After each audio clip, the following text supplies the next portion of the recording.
తీసుకుంటే ఇటు వామపక్షాలు అధికార కాంగ్రెస్ కలిపి విలీనం పేరుతో కార్యక్రమం చేస్తున్నాయి. ముఖ్యమంత్రి రేవంత్ రెడ్డి జెండా ఎగరేస్తారు. అలాగే బీఆర్ఎస్ ఏమో జాతీయ సమైక్య దినోత్సవంగా పార్టీ కార్యక్రమం తీసుకుంటోంది. సో ఒకటే రోజు కానీ 3 విభిన్న కార్యక్రమాలు.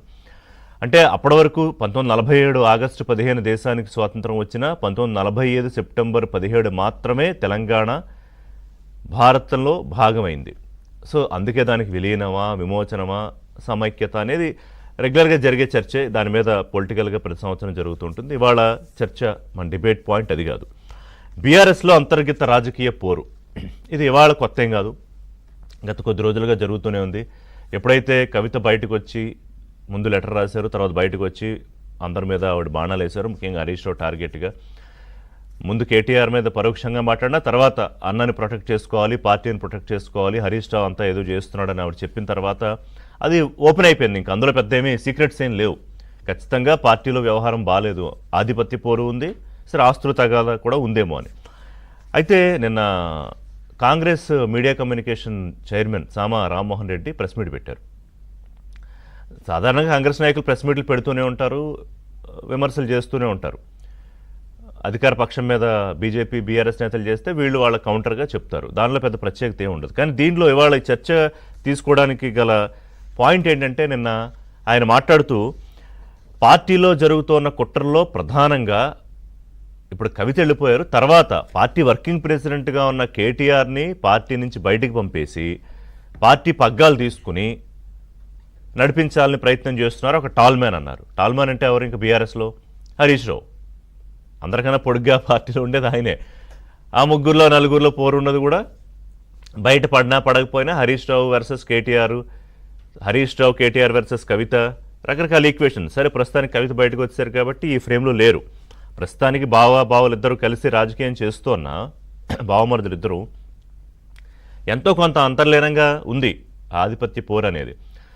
కానీ దానికి ఒక స్ట్రాంగ్ ఎవిడెన్స్ ఆయన చెప్తున్నారు, స్ట్రాంగ్ ఎవిడెన్స్ అని. దాన్ని ఆయన ప్రూవ్ చేసుకోవాలి. గతంలో మీకు డ్రగ్స్ వ్యవహారం వచ్చింది గుర్తుంది కదా. అప్పట్లో కొంతమంది, తర్వాత కూడా కొంతమంది హీరోయిన్తో లింకులు పెట్టి మాట్లాడటము, డ్రగ్స్ వ్యవహారాల్లో మాట్లాడడంలో అప్పట్లో ఒక హీరోయిన్ ఇచ్చిన స్టేట్మెంట్, ప్రముఖ హీరోయిన్ ఇచ్చిన స్టేట్మెంట్లో కేటీఆర్ గారి పేరు ఉంది. దాని ద్వారా ఇప్పుడు అరెస్ట్ చేయాలని చూస్తున్నారు కేటీఆర్ని. పెద్ద వ్యూహం జరుగుతోంది.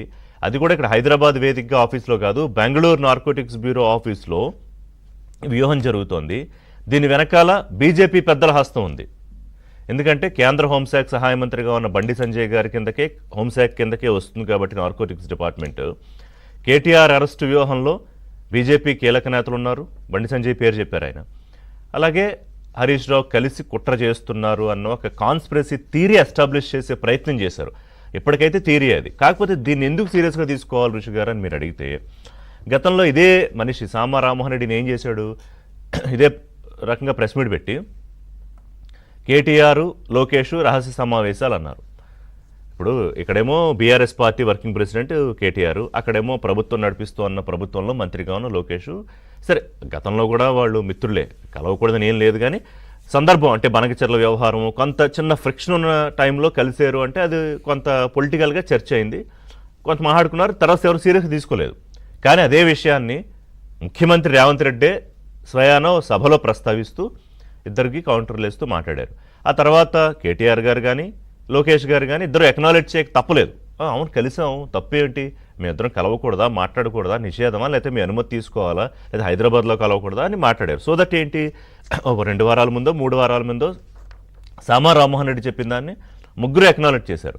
సో అందుకని ఇవాళ నేను టేకప్ చేసిన పాయింట్ ఏంటంటే, డిబేటు ఈయన బాంబు ఎందుకు వేశాడు.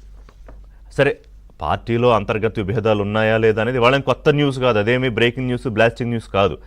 కానీ పార్టీ వర్కింగ్ ప్రెసిడెంట్ అయిన కేటీఆర్ని బయటికి పంపించేసి కవిత లేఖ ఎప్పుడైతే మొదలైందో దాని గురించి కూడా ఈ విభేదాలు రాబోతున్నాయని చెప్పి కూడా ఈయన చెప్పాడు ముందే. మరి బీఆర్ఎస్లో అంతర్గతంగా జరిగేవి కాంగ్రెస్ పార్టీలో మీడియా కమ్యూనికేషన్ చైర్మన్గా ఉంటే ముందే ఈయనకి ఎలా తెలుస్తాయి, ఎవరిన చెవులో ఊపుతారా, లేకపోతే ఏదో జరుగుతోందా, లేకపోతే ఏమన్నా స్పై ఆపరేషన్ జరుగుతోందా? ఎందుకంటే కవిత లేఖ బయటకు వచ్చింది, ఆ వ్యవహారం అంతా తేడతెల్లమైంది. కేటీఆర్ లోకేష్ మీటింగ్ వ్యవహారం బయటకు వచ్చింది. సో ఇప్పుడు ఇంట్రెస్టింగ్ ఏంటంటే హరీష్ రావు నిజంగా అంత శక్తి సామర్థ్యాలు ఉన్న ఒక నాయకుడా కేసీఆర్తో ఉంటూనే కేటీఆర్ కింద పనిచేస్తూనే సరే ఆయన సిద్ధమని చెప్పాడు కాబట్టి కేటీఆర్ వర్కింగ్ ప్రెసిడెంట్ ఉన్నా ప్రెసిడెంట్ అయినా ముఖ్యమంత్రి అయినా పనిచేస్తానని చెప్పిన వ్యక్తి ఎంత రాజకీయం నడిపిస్తున్నాడా తెర వెనక? ఒకవేళ నడిపిస్తే కనుక కవిత ఏవైతే ఎలిగేషన్స్ చేశారో హరీష్ రావుతో జాగ్రత్త నాన్న అన్న అని చెప్పి అవి 100% నిజం అనుకోవాలా? ఒకవేళ ఆయన ఇదంతా చేస్తుంటే ఆయన వెనకాలన్న స్ట్రాంగ్ ఫోర్స్ కేంద్రంలో అధికారంలో ఉన్న బీజేపీన. ఇవన్నీ ఏంటంటే ఇప్పటికి చాలా స్పెక్యులేటివ్గానే ఉండొచ్చు, కానీ డాట్స్ కనెక్ట్ చేసుకుంటూ చూస్తే పొలిటికల్గా ఎంతో కొంత సిగ్నిఫికెన్స్ ఉండే అవకాశం ఉందా దాంట్లో? ఎందుకంటే ఈ అరెస్టు అంటే సరే ఆయన మీద ఇంకా ఈ రేస్ కేసు ఒకటి ఉంది, దాని మీదే మనం మాట్లాడుకున్నాం. కుటుంబంలో అందరి మీద కేసులు ఉన్నాయి. ఇప్పుడు కవిత గారి మీద లిక్కర్ కేసు బెయిల్లో ఉన్నారు. కేసీఆర్ గారి విషయంలో సిబిఐ ఇంకా రెస్పాన్స్ ఇవ్వలేదు. కాళేశ్వరం విషయంలో ప్రభుత్వం పంపించిన లేఖ మీద. అలాగే హరీష్ రావు గారు కూడా కాళేశ్వరం దాంట్లో పార్ట్గానే ఉంటారు, ఇరిగేషన్ మంత్రిగా ఉన్నారు కాబట్టి. సో ఇదొక అంశం అయితే కేవలం డ్రగ్స్ కేసును తెర మీదకు తీసుకొచ్చి ఒక హీరోయిన్ ఇచ్చిన స్టేట్మెంట్ ఆధారంగా కేటీఆర్ గారిని అరెస్ట్ చేసి ఆ తర్వాత పార్టీ పగ్గాలు తీసుకుని ఆ తర్వాత బీజేపీ సపోర్ట్తో అంటే రానున్న 2-3 ఏళ్లలో తెలంగాణ రాజకీయం చాలా ఇంట్రెస్టింగ్గా మారిపోబోతోంది బీఆర్ఎస్ పార్టీలో ఈ వ్యవహారాలతో పాటుగా. అయితే ఇక్కడ ఏంటంటే బీఆర్ఎస్ పార్టీలో జరుగుతుందని కాంగ్రెస్ అంత సునిశ్చితమైన దృష్టి ఎందుకు పెడుతోంది? ఇప్పుడు కవిత గారు మన బయటకు వచ్చాక అదిగో మీరు ఎవరో వెనకాల ఉన్నారంటే రేవంత్ రెడ్డి గారి మీద అంటే నేను ఎందుకు ఉంటాను, నాకేం పనులు లేవో వాళ్ళ వెనకాల ఏళ్ళ ముందు నేను ఎందుకు ఉంటాను అన్నారు. సరే బీజేపీ ఉందేమో అని కాంగ్రెస్ పార్టీ ఎలిగేషన్, ఎందుకంటే BJP BRS hand in glow రాజకీయం చేస్తున్నాయి గత కొన్నాళ్ళ నుంచి అని కాంగ్రెస్ పార్టీ విమర్శ. దాని మీద వాళ్ళు బెనిఫిట్ అయ్యారు కూడా మొన్న ఎన్నికల్లో. ప్రభుత్వం ఏర్పాటు చేసే వరకు ఎంతో కొంత ఉపయోగపడింది.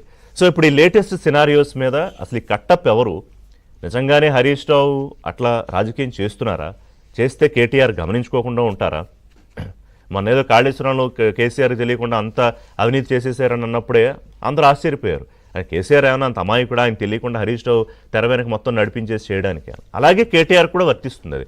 బట్ ఏ ఆధారాలతో ఏ కాన్ఫిడెన్స్తో సామా రామ్మోహన్ రెడ్డి విమర్శ అనకూడదు, ఆరోపణ చేశారు. ఇంకోటి ఏంటంటే నేను మీడియా మిత్రులు కూడా అడిగినట్టున్నారు, అంటే మీరేంటి ప్రొటెక్ట్ చేస్తున్నారా కేటీఆర్ని అంటే మరి నాకు కూడా వచ్చింది. అంటే ఇప్పుడు కేటీఆర్ అలర్ట్ చేస్తున్నారా? ప్రొటెక్ట్ అని కాదు, కానీ ఇదిగో బాబు ఇది జరుగుతుంది పార్టీలో, నాకు వేళ కాంగ్రెస్ పార్టీ అలర్ట్ చేస్తుందా? చేస్తే ఎందుకు చేస్తుంది? ఒకవేళ చేస్తూ ఉంటే బీజేపీ విమర్శలు కరెక్ట్ అవుతాయి. ఎందుకని రేవంత్ రెడ్డి